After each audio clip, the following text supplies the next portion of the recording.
Mr. Toastmaster. Good evening, ladies and gentlemen, fellow Toastmasters.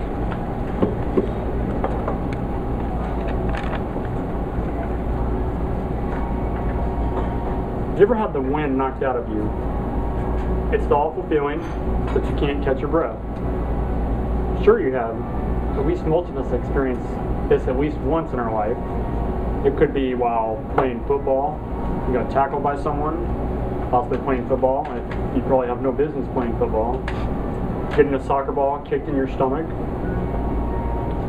Many things like that can happen. Or a bad feeling you have about something. I'm using this term figuratively though, not in the sense of being punched in the gut. Could have happened to you as well, possibly. Possibly in school, depending on decided to say the wrong things to the person twice your size.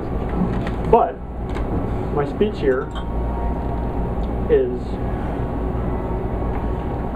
happened to me. One day I was minding my own business at work, working at my desk, working on the phone, which I did every day, and handling my customers.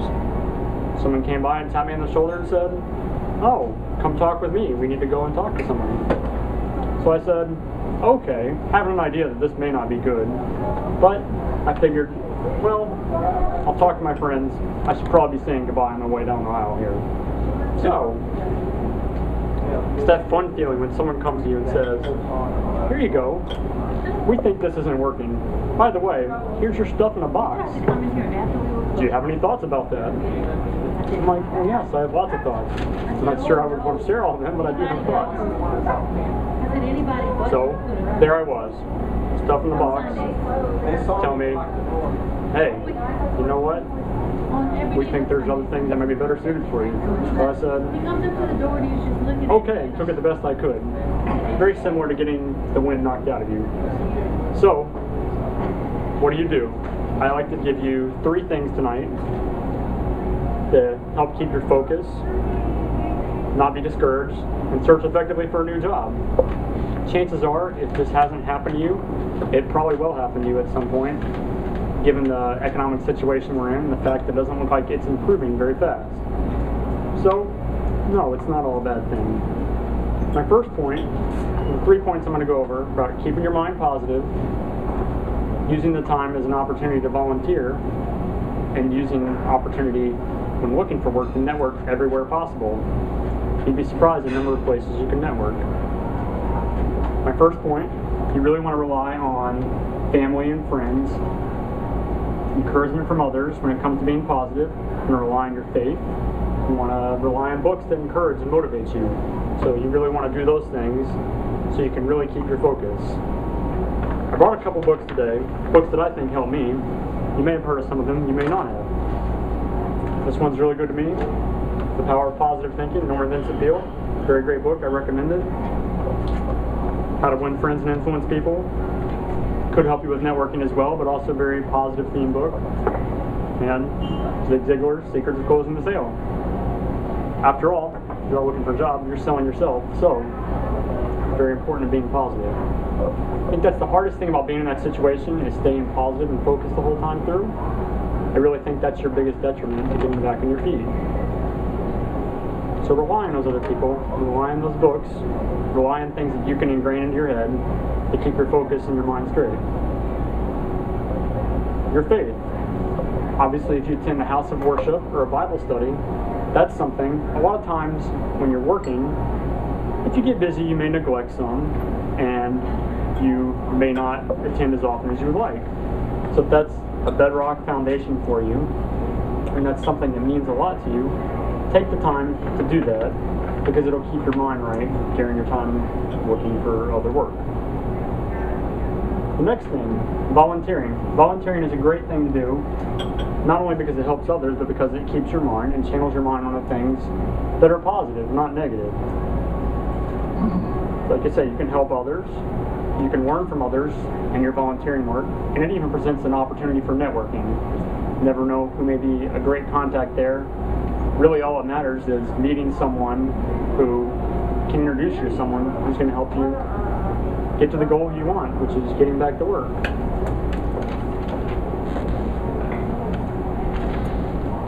Also, you can learn from others.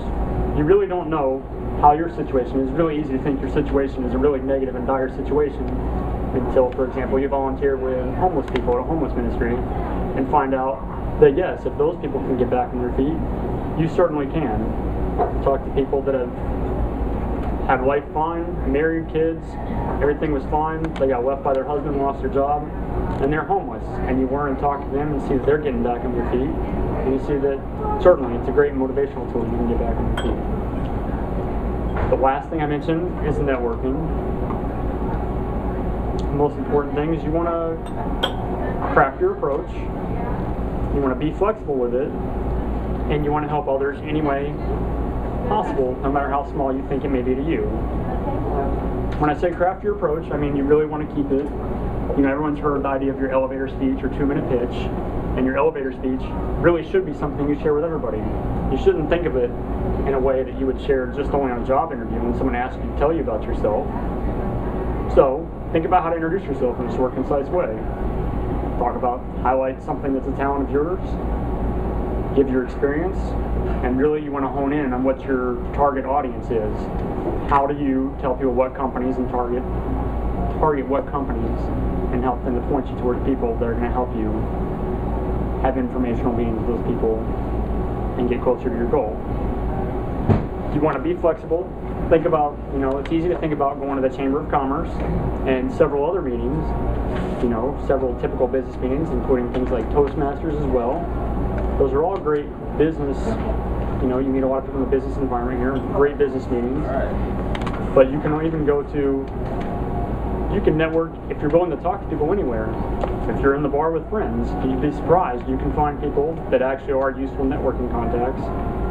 You could find people at the city council meeting if you had to. Anywhere that gets you with people. When you're by yourself, filling out things online or resumes, you can't possibly get connected to a job that way. So, like I say, my 3 points for positive thoughts: keeping your thoughts positive and focused, making sure you're getting out and networking, and volunteering with others. Great ways to keep you focused on your task and give something back. So, next time, remember, it may actually be the best thing to happen to you, even if you think it's the worst, either when knocked out of you. And whatever you do, make sure you get back up if you've been knocked down. Thank you.